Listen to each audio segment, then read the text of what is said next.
I trusted my college roommate with everything until I found out she'd been living a double life using my name. We shared everything: clothes, food, even my laptop when hers broke. She was the perfect roommate, always helping with chores and bringing me coffee during late-night study sessions. Then one day, my bank app stopped working. Account locked, suspicious activity. I called the bank and my heart dropped. Someone had opened 5 credit cards in my name and maxed them all out. The purchases were weird: designer bags, spa treatments, even first-class plane tickets. $20,000 in debt, all while I was living on ramen noodles. I thought it was a mistake until I saw her Instagram. There she was, posting photos with my credit cards, bragging about her rich girl lifestyle to her followers. She'd been stealing my mail, hiding the credit card statements, and living like a queen while I worked 2 jobs just to afford textbooks. I didn't confront her right away. Instead, I gathered evidence, took screenshots, and talked to the police. Then I waited for her biggest moment, her sorority president election speech. Right as she finished talking about honesty and integrity, I stood up. The dean was there. The whole school was watching. I connected my phone to the projector and played a slideshow of her posts. Next to my credit card statements, her face went white. Now she's expelled, facing charges, and her rich girl followers know the truth. Meanwhile, I got my money back and a much better roommate. Daughters, what is something you wish your father knew about girls when you were growing up? I wish my dad knew that buying me deodorant at 11 wasn't something to be embarrassed about. When I started developing, my mom was traveling for work constantly. She'd landed this huge consulting contract that had her flying to different cities every week. So it was just me and dad figuring everything out. And honestly, we were both pretty clueless. My dad was this big, tough construction foreman who could fix anything with duct tape and determination. But put him in charge of an 11-year-old girl going through puberty, the man was completely lost. It started with little things. Like when I complained that my training bras were getting tight, he'd just nod and say, "Write it on the grocery list for when mom gets back." Or when I asked about shaving my legs because all my friends were doing it, he'd panic and suggest I call my Aunt Linda. But the deodorant situation couldn't wait for backup. I remember the exact moment I realized I needed it. It was after PE class and we'd just finished running laps in the October heat. Our teacher, Mrs. Rodriguez, had us doing these brutal suicide drills, and by the end, everyone was sweaty and gross. I was standing in line at the water fountain when this girl, Madison, who was basically the queen bee of 6th grade, walked by with her little crew. She wrinkled her nose when she got near me and whispered something to her friend Sarah.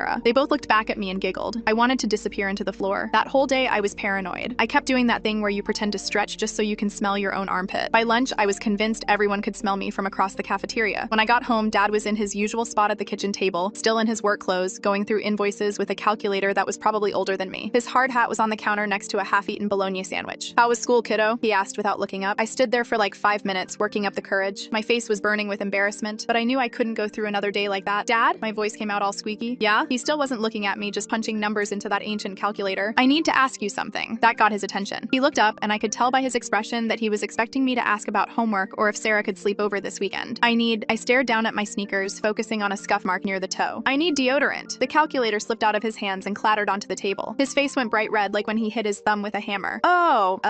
He cleared his throat about 5 times. "Can't you wait for your mom? She's not back for 2 weeks, and I really need it now." I was practically whispering at this point. Dad ran his hand through his hair, which was what he always did when he was thinking hard about something. "Right, okay, yes, that's normal, growing up stuff." He looked so uncomfortable that I almost told him to forget it, but then I thought about facing Madison and her crew again tomorrow. "Maybe we could go to the store after dinner?" I suggested. He nodded like he was agreeing to some major business deal, but dinner came and went, and Dad kept finding excuses. First, he needed to return a phone call. Then he remembered he had to check something in the garage. Then he suddenly decided the kitchen faucet needed immediate attention. I went to bed that night thinking I'd have to suffer through another embarrassing day at school. The next morning, there was a grocery bag outside my bedroom door. Inside was every type of deodorant CVS sold: men's, women's, roll-on, spray, clinical strength. Probably $40 worth. But here's the thing that made me cry happy tears. There was a sticky note on top that said, "Wasn't sure which one. You're growing up and that's normal. Love, Dad. PS, got myself some too so we match." He bought himself the exact same pink secret deodorant I chose. For the next month, every morning he'd dramatically apply his pink deodorant and announce, "Can't forget the secret," just to make me laugh. I wish he knew that moment made me feel like the most normal, loved kid in the world. What is the cruelest thing you've seen a child do? I never thought I'd have to choose between my sister and my daughter. Mia came to live with us when she was 9, after my sister lost her job. "Just until I get back on my feet," Kristen promised. 4 years later, they're still here, and I've watched something troubling unfold. It wasn't obvious at first, just small things. Mia hiding Zoe's belongings, then comforting her with exaggerated sweetness when she cried, the whispered comments that only Zoe could hear, the calculated way she'd turn Zoe's friends against her at school, one by one. "Girls have conflicts," my husband would say, but I saw the systematic isolation. My 12-year-old now slept with her door locked, afraid of her cousin. Finding Zoe's journal was the breaking point. Pages of a once confident girl now filled with self-doubt. Maybe I really am the problem like Mia says. When I confronted Kristen with evidence, the messages Mia had sent to classmates about Zoe, she defended her daughter fiercely. "Zoe is probably exaggerating for attention." That night, I overheard them in the kitchen. "She's trying to come between us," Kristen told Mia, "just like she always tried to make mom love her more than me." I realized then that this wasn't just about the girls. This was a pattern repeating itself, my sister teaching her daughter the same competitive cruelty. Last week, Zoe's therapist therapist called it what it was: sustained emotional bullying. When I tried again to talk to Kristen, she accused me of blaming her parenting for Zoe's sensitivity. Yesterday, I gave my sister 30 days to find a new place. My family thinks I'm overreacting, but they don't see what happens in the quiet moments, the calculated harm disguised as normal conflict.